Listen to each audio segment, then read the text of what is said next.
Pour ne rien rater de nos programmes, n'oubliez pas de vous abonner à nos deux chaînes YouTube, le Média TV et le Média 24/7, et d'activer la cloche.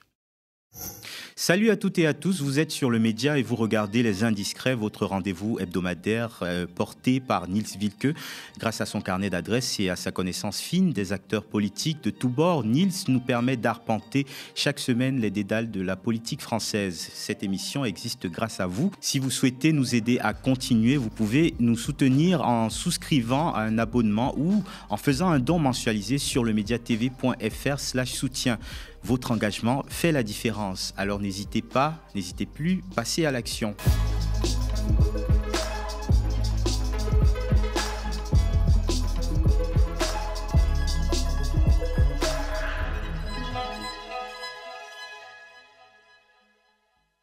Et au sommaire de cette émission, Macron et le fiasco de sa visite à Mayotte qui aurait pu passer inaperçu, mais Niels nous montrera l'envers du décor d'un déplacement présidentiel aux aires d'opération de communication.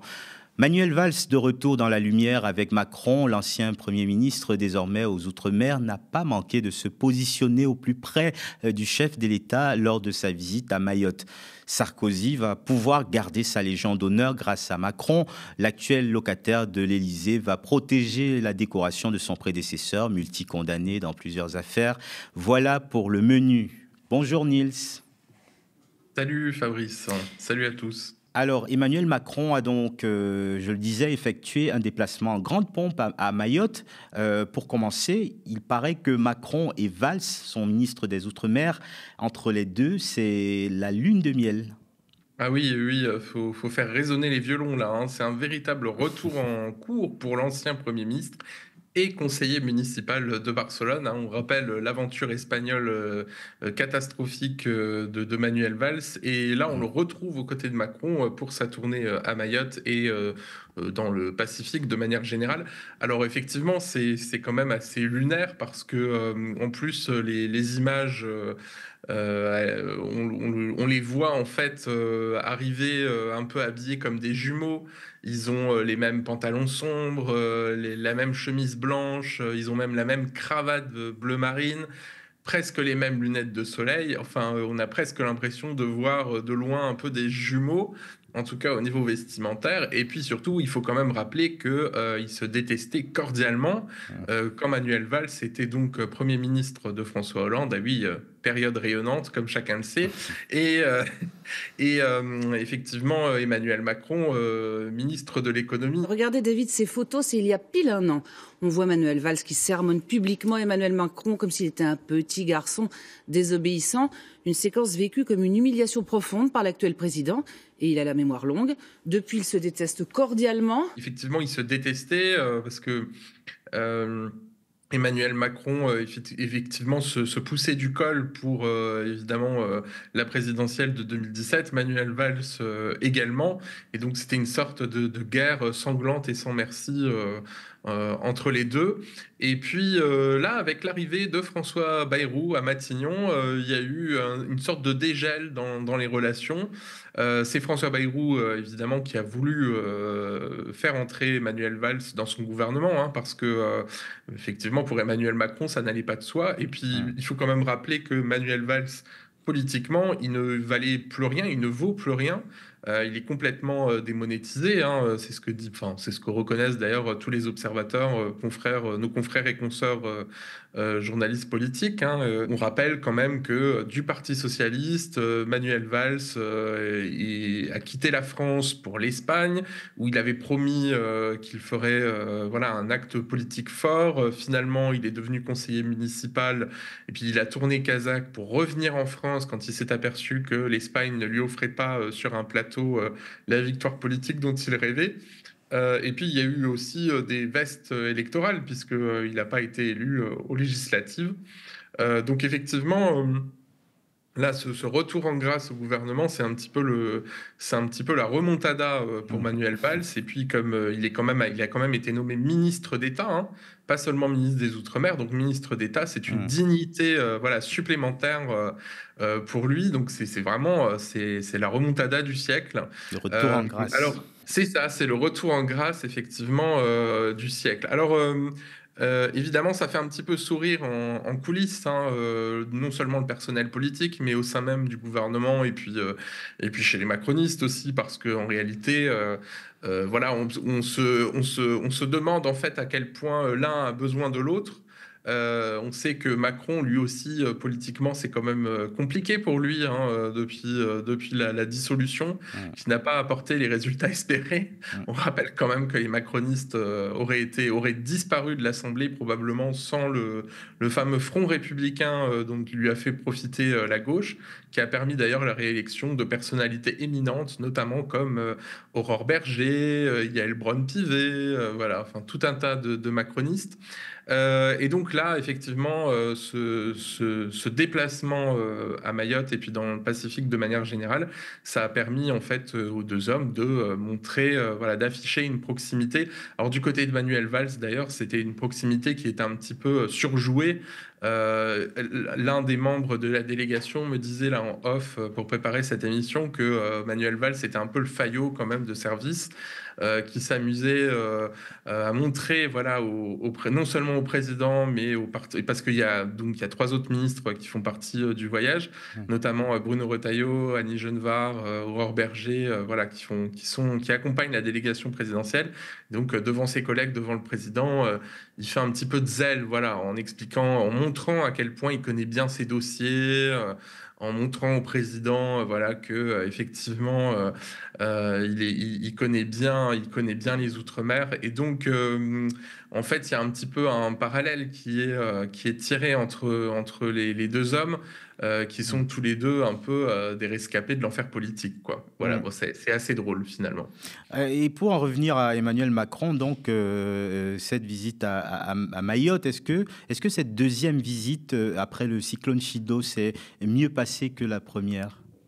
En fait, il y a deux versions de cette visite présidentielle. C'est toujours pareil, hein. D'ailleurs, lors des visites présidentielles, il y a celle donnée par les médias d'info continue, hein, comme la chaîne publique, la première, qui fait partie de France Télé, ou BFM, ou voilà les autres, qui montrent effectivement un président accueilli par une foule enthousiaste, hein, avec les petits drapeaux bleu, blanc, rouge, le drapeau tricolore français. On voit Macron tout sourire, accessible, hein, faire un bain de foule, là, notamment à Tsingoni, donc c'est un chef-lieu de canton à Mayotte, où il a été accueilli par un chant traditionnel local. Regardez. Donc un chaman de Chenga, le premier drapeau tricolore voilà, que nous voyons, le Chenga.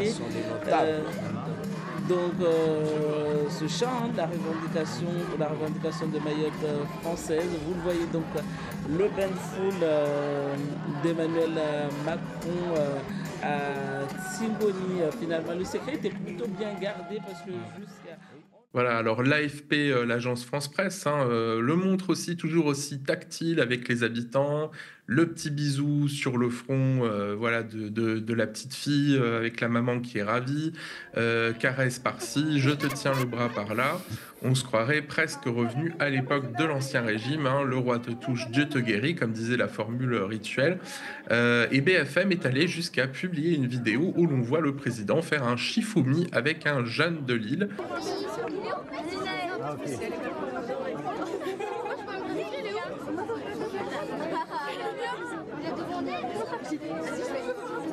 Qu'est-ce qu'il ne faut pas faire pour rester dans le pool présidentiel, Fabrice? On a vu aussi Brigitte Macron danser au milieu d'un public de femmes soigneusement sélectionnées, là encore, hein, ce qui permet de constater effectivement que Brigitte Macron a toujours un très bon pas de danse. Voilà.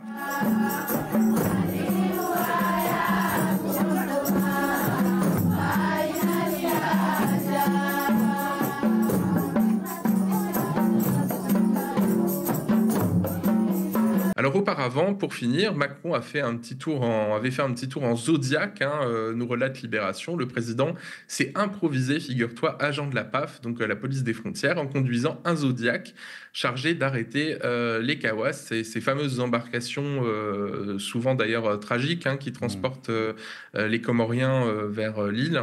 Et souvent, il peut y avoir des accidents, etc. Et donc, Libération notamment relate, grisé, lunettes de sécurité sur le nez, le président a pris les commandes, filant à près de 70 km/h. Et d'ailleurs, le photographe de l'AFP qui suit le président, c'est Ludovic Marin, qu'on salue, s'est amusé à shooter le président, alors de loin, parce qu'il pouvait pas, il n'était pas sur le bateau directement, mais on le voit effectivement tout à fait ravi de son petit tour en bateau pour chasser les clandestins. Bon, on est quand même dans de la propagande pure avec quelques relents de colonialisme, Nils. Alors oui, la presse locale et régionale est moins enthousiaste, hein. On le rappelle, ce passage du cyclone, 4 mois après, il a fait en tout 40 morts. Alors ça, c'est le bilan officiel. On sait que le bilan réel doit être évidemment beaucoup plus lourd. Et puis, il a quand même causé 3,5 milliards d'euros de dommages, hein.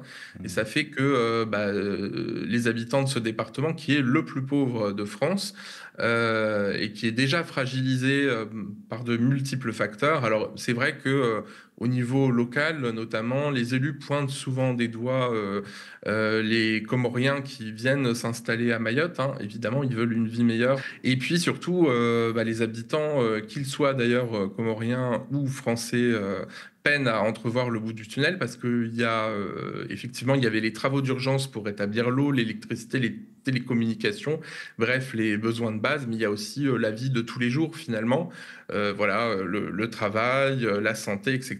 Et donc, tous ces besoins de base sont encore loin d'avoir fait leur retour effectivement à Mayotte. Donc c'est quand même très compliqué.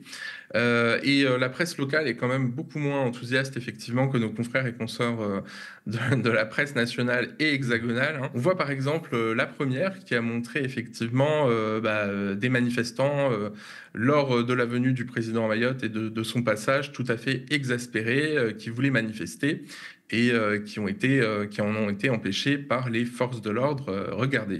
Pas l'autorisation d'accéder à la place de la République où était prévue la rencontre avec le président de la République Emmanuel Macron. Ils ont donc décidé de se positionner sur l'ancienne place du marché. Vers 9h20, le cortège présidentiel passe devant la foule sans s'arrêter. Les manifestants se sont dirigés vers les véhicules pour tenter un blocage afin d'entamer une discussion avec le président de la République en vain.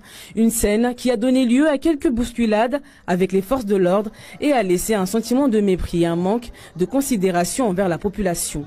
Extrêmement déçu. Non seulement on n'a pas pu échanger avec lui, mais il nous a même pas vus, nous a pas rencontrés. Par contre, on nous dit qu'il va se diriger dans le centre de l'île pour rencontrer une population triée, choisie, qui lui posera les bonnes questions. Voilà, donc là, les habitants, enfin les manifestants qui sont des locaux, parlent d'un président caché, clandestin même, hein, ironie du sort, et puis qui empêche surtout des manifestants de faire valoir leurs revendications, hein. Ça, c'est un classique, et puis on en parle souvent dans le média de manière générale. Alors, il y avait des autres ministres, hein, je le disais en début de ce sujet, qui étaient du voyage, qui n'ont pas fait beaucoup mieux qu'Emmanuel Macron, notamment Annie Genevard, hein, la ministre très à droite de l'agriculture, qui n'a pas convaincu les agriculteurs locaux. C'est ce que rapporte le site Zinfo 974. Alors, la ministre a promis notamment une aide de 10 millions d'euros, alors que sur place, les spécialistes estiment qu'il en faudrait 3 fois plus. Bref, encore une déception pour les professionnels du secteur qui se sentent abandonnés. Et ça, au niveau hexagonal, évidemment, on n'en parle pas.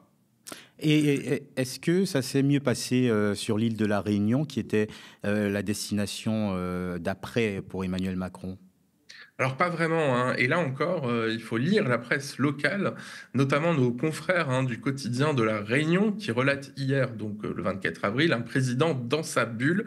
C'est quand même assez sévère. Les habitants ont été tenus à distance, comme l'explique le journal. Alors j'ai contacté un élu sur place et aussi une source municipale à la Réunion qui me décrit des mesures de sécurité hallucinantes, je cite, même pour un chef de l'État, hein, avec un mur dressé entre les habitants et Macron, et un filtrage policier délirant qui virait même à la parano, je cite toujours ma source.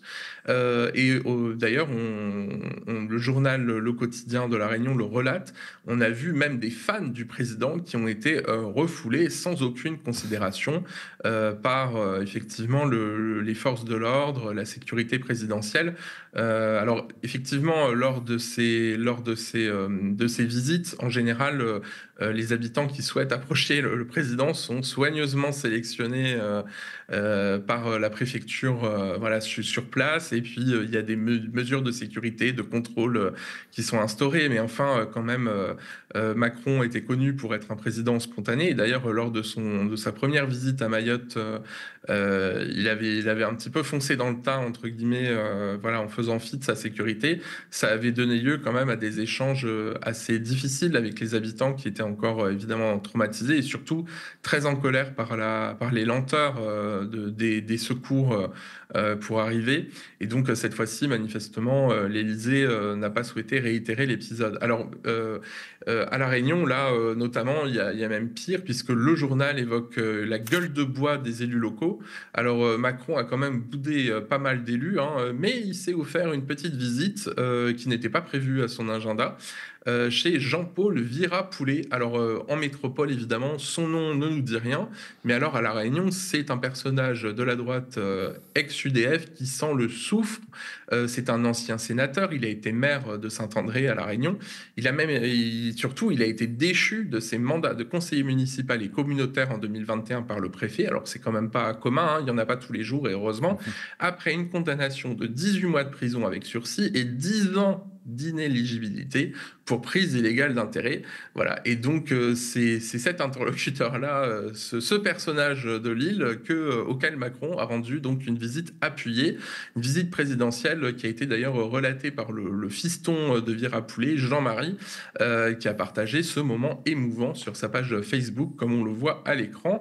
Alors, évidemment, tu t'en doutes, hein, cette petite escapade et cet hommage appuyé n'ont pas franchement plu aux autres élus locaux, notamment le maire actuel de Saint-André, Joe Bédier. L'idylle constate que Macron ne s'est pas rendu auprès des populations qui en avaient besoin, ou auprès d'associations, mais à un individu condamné par la justice. Alors, selon mes sources, il se dit que cette visite un peu scandaleuse aurait été soufflée au président par Dominique Perben. Alors, le grand public, s'il ne s'en souvient pas, mais c'est l'ancien ministre de la Justice de Nicolas Sarkozy, qui a aussi été ministre de l'Outre-mer sous le gouvernement Balladur de 1993 à 1995. Et à ce titre, il est devenu conseiller officieux d'Emmanuel Macron voilà, sur les Outre-mer.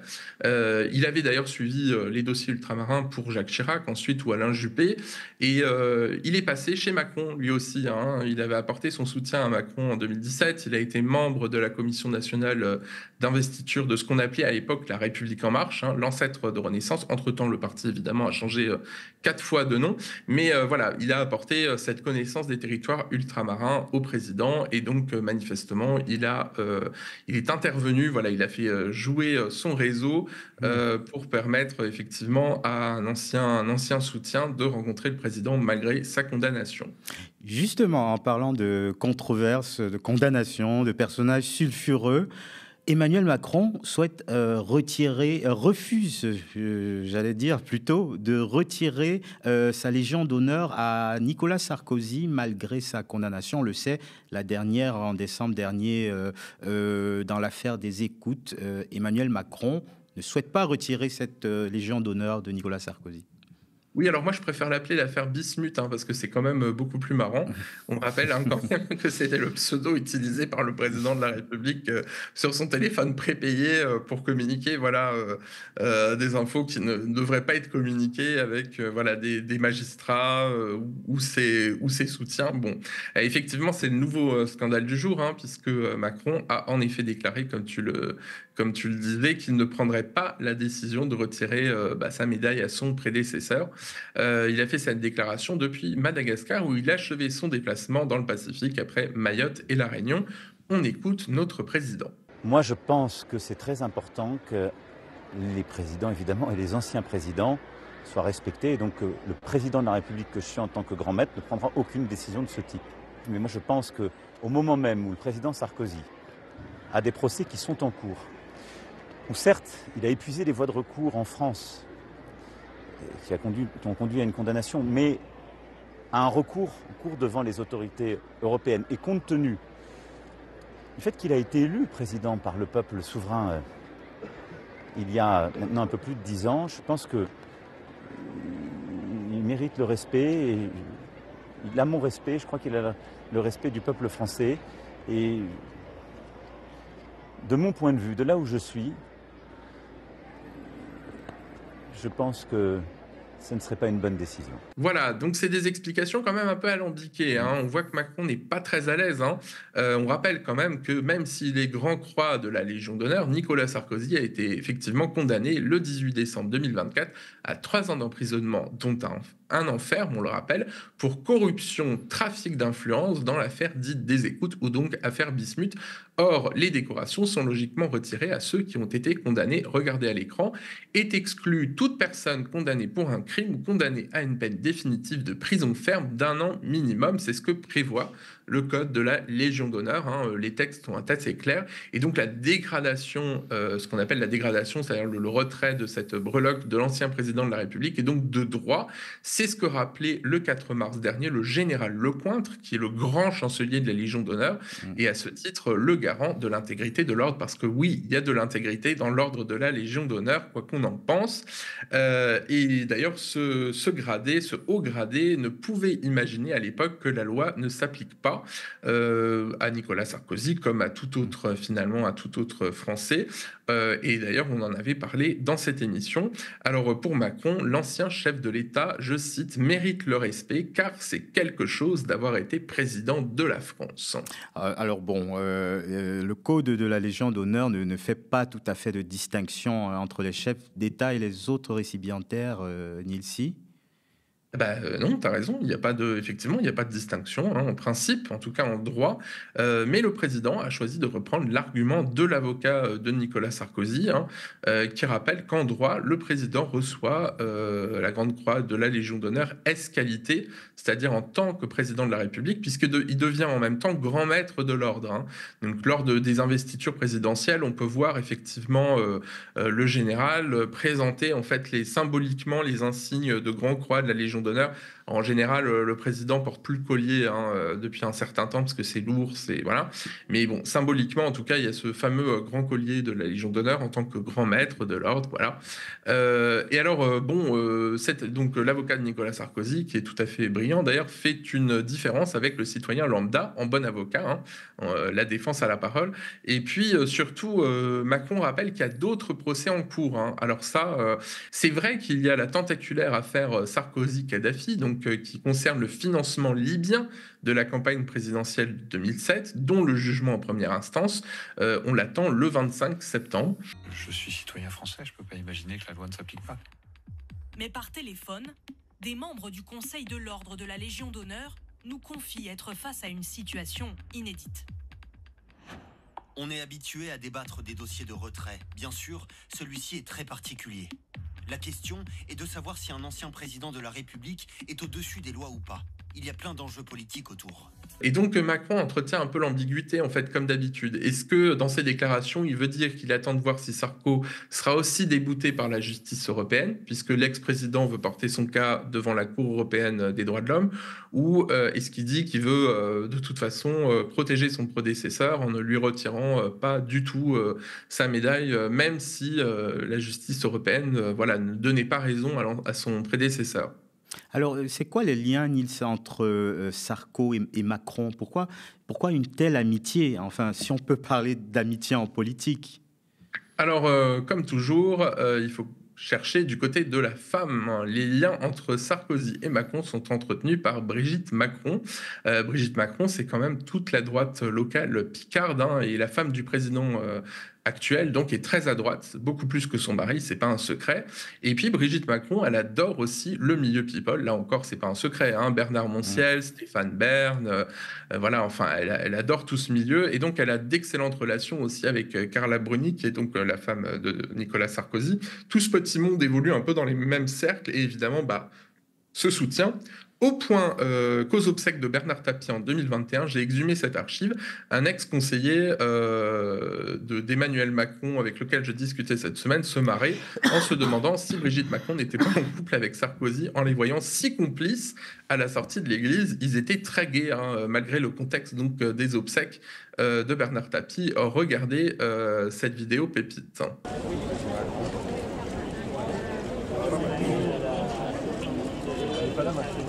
Macron, Sarkozy, non mais j'y crois pas.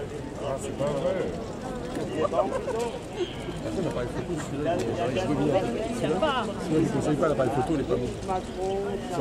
Voilà, alors évidemment les journalistes ont enquêté sur ce rapprochement qui n'allait pas de soi au départ, et donc nos confrères et consoeurs Nathalie Chuc, Nathalie est rédactrice en chef adjointe du Point, Olivier Beaumont, grand reporter au Parisien, ils ont écrit « Chérie, j'ai rétréci la droite ». Ils expliquent que jamais on a vu sous la Ve République un président et son prédécesseur s'afficher si complices. Alors c'est sûr que c'est pas Emmanuel Macron ou Nicolas Sarkozy qui s'afficheraient très complices avec François Hollande, considérant les trahisons successives et leurs relations houleuses qui s'en sont ensuivies. Mais attention, c'est pas une amitié sans calcul politique évidemment entre Nicolas Sarkozy et Emmanuel Macron. Bah oui. Alors j'ai posé la question à un député de droite qui est l'une de mes sources. Macron voit Sarkozy comme l'instrument de la destruction de la droite à son profit, puisque Emmanuel Macron effectivement a tout fait avec une certaine réussite, il faut bien le dire, pour siphonner la droite pendant ces 2 mandats. Et Macron sert finalement à Nicolas Sarkozy à continuer à briller, entre guillemets, dans la sphère politique, à continuer de peser, ou en tout cas de faire croire qu'il pèse dans la sphère politique. Et donc, en fait, ils ont besoin l'un de l'autre. C'est ce que m'explique cet élu. Et d'ailleurs, tu noteras, et nos abonnés noteront, que les gouvernements successifs ont été truffés de sarkozystes. Sébastien Lecornu, qui est devenu un très proche d'Emmanuel Macron, Bruno Le Maire, évidemment, notre grand argentier et notre grand ministre des Finances, avec la situation actuelle qu'on connaît, ou encore Gérald Darmanin, le monsieur sécurité, qui est passé désormais à la justice. Et puis, on voit aussi ce drôle de couple, Sarkozy-Macron, lors des matchs de foot du PSG, dont ils sont tous les deux très fans, et dès 2018, voilà, donc les images... Emmanuel Macron étant quand même fan de l'Olympique de Marseille, mais s'affichant effectivement au Parc des Princes dès qu'il a l'occasion. Oui, voilà, c'est ça. C'est-à-dire que dès qu'ils en ont l'occasion, effectivement, ils s'affichent politiquement au Parc des Princes. Alors certes, le président est plutôt fan de l'OM, mais je veux dire, ils sont tous les deux fans de foot. Et puis, effectivement, le foot, c'est toujours un moyen pour les politiciens, même s'ils aiment le foot en privé, c'est pas ça que je veux dire, mais c'est toujours un moyen, effectivement, de montrer qu'ils sont proches du peuple. Voilà, parce que le football, dans l'image des politiciens, c'est évidemment un sport populaire. Voilà, donc qui dit populaire dit peuple et donc électeur, élection. Voilà. Et alors un autre point à garder à l'esprit, Fabrice, c'est que si Sarkozy continue à être condamné, comme dans l'affaire Bismuth pour l'affaire Kadhafi, il va donc épuiser probablement toutes les voies de recours. Donc il va aller en appel, il y aura un deuxième procès, un nouveau procès. Il peut aller aussi ensuite en cassation, il peut aller devant la justice européenne. Et on rappelle qu'il dispose d'un droit de grâce en dernière instance quand toutes les condamnations sont définitives. On en a parlé pour Marine Le Pen. Le président de la République actuelle, dit donc Emmanuel Macron, c'est l'article 17 de la Constitution. Il permet à tout président d'effacer une ardoise judiciaire. C'est assez magique. On peut se demander si Macron et Sarkozy ne veulent pas insulter l'avenir. Il y a quand même un petit couac dans cette histoire, puisque cette décision d'Emmanuel Macron donc de faire conserver à Nicolas Sarkozy sa Légion d'honneur pourrait être attaqué devant le tribunal administratif. C'est ce que a annoncé l'ancien député écolo Julien Bayou, qui s'apprête à déposer un recours devant la justice administrative en expliquant que le président s'affranchit du cadre juridique et s'oppose frontalement à la loi. Il intervient en tant que petit-fils d'un officier de la Légion d'honneur, voilà, dans sa famille. C'est ce qu'il a annoncé sur X, anciennement Twitter, et il invite les amis, je cite, décorés, désireux de défendre la distinction suprême de la République, à s'associer à la procédure, affaire à suivre. Merci beaucoup Nils, et merci à vous d'avoir regardé cette émission. Dites-nous ce que vous en avez pensé en commentaire si vous nous avez regardé sur YouTube et via l'adresse contact@lemediatv.fr si vous nous regardiez à la télévision. Partagez cette vidéo, mettez des petits pouces en haut, regardez-nous sur YouTube, mais aussi sur le canal 165 de la Freebox et sur Molotov. Et si vous le pouvez, bien entendu, sautez le pas, devenez sociétaire, abonné ou donateur du média en allant sur lemediatv.fr/soutien. Restez connectés aux médias, bonne suite des programmes.